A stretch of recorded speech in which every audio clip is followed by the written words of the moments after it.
2 minutes after 7 o'clock, Texas Stadium, the final farewell this morning, and it came down in glorious fashion. And Karen, I would say it also came down exactly as the demolition crew had planned. They had been working on this for weeks and weeks.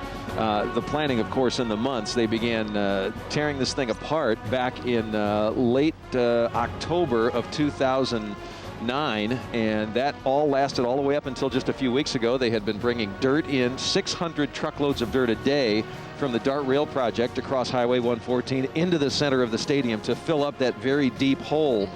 To get it as ground level, get it all evened out. And the reason they wanted to do that is because now all the stuff that has come down is sitting at ground level, and they don't have to dig anything out to clean up this site, obviously. As a matter of fact, the demolition company is saying that a general contractor is going to have to come in now. They're going to be responsible for removing it, and it's going to take several months, they say, to get all of the rubble cleared away. And we're talking, and they've got to process the steel, the concrete, all of the other materials to meet the recycling goals of the city of Irving. So you see a few pillars of concrete still standing, but that shouldn't take a lot to get that to come down. Yeah, those are the 12 buttresses that surrounded the stadium. All were designed to fall, but those will be knocked down with a heavy ball. Nothing to it. So Karen Borda, this is the man of the hour, Casey Rogers. Welcome. It's nice to meet you, buddy. 11-year-old Casey Rogers. Don't worry about your hat. Yeah, we can take off your, but you know what? That's a keeper, though. We got to make sure you keep it right that. Here. Okay, so everybody wants to know, you're the luckiest kid in America today. What did it feel like when you got a chance to push that button and then you heard the boom, boom, boom, boom, boom, boom? Just exciting. Really? Yeah. Did you feel it over there like we did here? Was it like pushing your body kind of like ours? Yeah. Wasn't that crazy? Yeah. So the final 20 seconds or so, I saw you over there. You were focused, and then you pressed the button. What does it do for you at school? I'm curious. Are you like the most talked about guy at school in the last week or two? Well, a little bit. Now, I will say this, that Casey won the competition that Kraft had because they were just very moved by your story, that you founded a ministry called Casey's Heart, and it's supposed to help the homeless, right? But you really want this to I don't know, to make people more aware of your ministry. Was that right? Tell us about it. Well, we go down once a month, and we give out toiletry items, like their basic needs. That's right. And you say they really need things like underwear and socks and things like that. Well, you're a really special kid. Thank you. Yeah, you are. And I know you know that, and I know your parents know it too.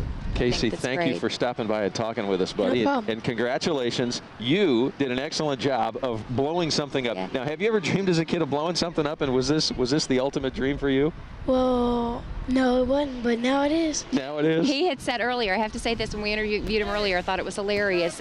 We asked him the obvious question, why are you excited about doing this? He just looked at us and he said, because I'm a boy and we like to destroy things. I thought that was a great line, kiddo. That was very funny. Casey, very high five for you, buddy. Excellent job, and we really appreciate you stopping to talk to us this morning. All right, that is Casey Rogers, our young man who blew everything up this morning. And man, as we say, Karen, this thing looks like a nuclear nightmare behind us, but it happened the way it was. Yeah. And look, the traffic is all open again. So now here on Loop 12, traffic going by very slowly. Everybody wants to get a peek, and 183 is back open. And I'm going to assume, I can't see across the stadium, but I'm going to assume 114 is back open as well. I wonder, I don't know if there's a way for them to, I don't know if we'll ever know how many people were here to witness Texas Stadium coming down, because you had so many people over there in the red lot. As we mentioned, 4,100 cars coming into the lot, but lots of people in each of those cars. And then, of course, at the Days Inn, and then in the VIP area, and then really, just standing all along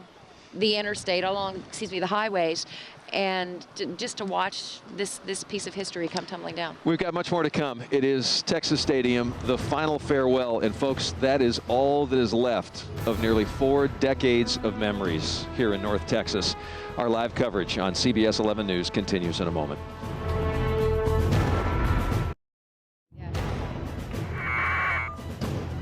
Welcome you back. CBS 11 News and our special 1-hour live coverage of Texas Stadium, the final farewell. This was the scene just a couple of minutes after 7 o'clock this morning, after Casey Rogers, that young man from North Texas, pressed the button that began the cascade of explosives that now has brought down the legendary house of the Dallas Cowboys. Nearly 4 decades of memories now sitting in a big pile right there on this lot. You know, they had told us that the detonation of all of the explosives would take about a minute, and we're talking, you know, hundreds of pounds of explosives used for this, obviously.